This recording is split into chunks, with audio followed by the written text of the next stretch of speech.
আসসালামু আলাইকুম। যারা দীর্ঘ ৮ মাস, ১০ মাস বা ১ বছর, ১.৫ বছর ধরে অপেক্ষা করতেছে মালয়েশিয়া আসার জন্য, তাদের জন্য সুখবর অবশেষে আইসা গেছে যে মালয়েশিয়া খুইলা গেছে। আর যারা পাম বাগানে যাবো, তো তাদেরকে একটা কথা বলি, যদি সাপ দেখে ভয় না পায়, তো আজকে সকালে আমি খাওয়া-দাওয়া করে মোটরসাইকেল নিয়ে বাগানে আসতেছি। আসার পথে আমরা একটা গ্রুপে ৪ জন লোক কাম করি। তো ২ টা মোটরসাইকেল, এক মোটরসাইকেল ২ জন হয়, আমরা আরেক মোটরসাইকেল ২ জন হয়। তো আমরা একটু পিছনে আসতেছি, আরেক মোটরসাইকেল আগে আসতেছি।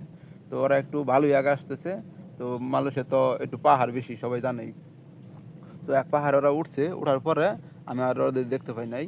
তো দেখতে না পেরে আমি পিছনে আসতেছি, কাছাটা উঠতেছি। তো কাছাটার উপরে দেখি ওরা দাঁড়ায় রয়েছে। আমি জিজ্ঞাসা করলাম, কিন্তু খাড়া রয়েছে কেনিকা? পরে কয় ওই যে সামনে দেখো, অন দিয়ে একটা সাপ, মানে এই রাস্তা থেকে এন থেকে ধরুন যে ওইরকম হবো, মানে প্রায় ৫ ফুটের মতন হবো সাপটা। ৫ ফুটের কম হবো না। সাপটা ওইটা বিরল প্রজাতির সাপ, অন্যরকম কিংকোবরাও না, বা অন্য ধরনের কোনো সাপও না। কিংকোবরাই বেশি থাকে বাম বাগানে, তবে কিংকোবরা না। ওটার মাথাটা হইলো সরু, চিকন, একদম চিকন। চিকনের থেকে এরমই আঙ্গুলের মতন, মানে বিমানের মতন হয়ে উঠছে।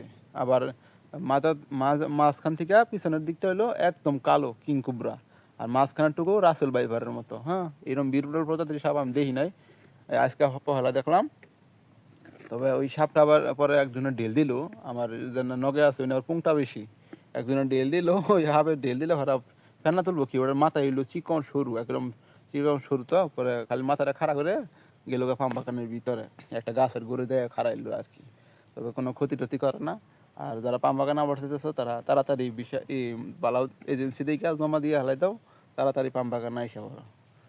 আশা করি আর পাম বাগানের সাপ হইনা কোনো কিছু করে না।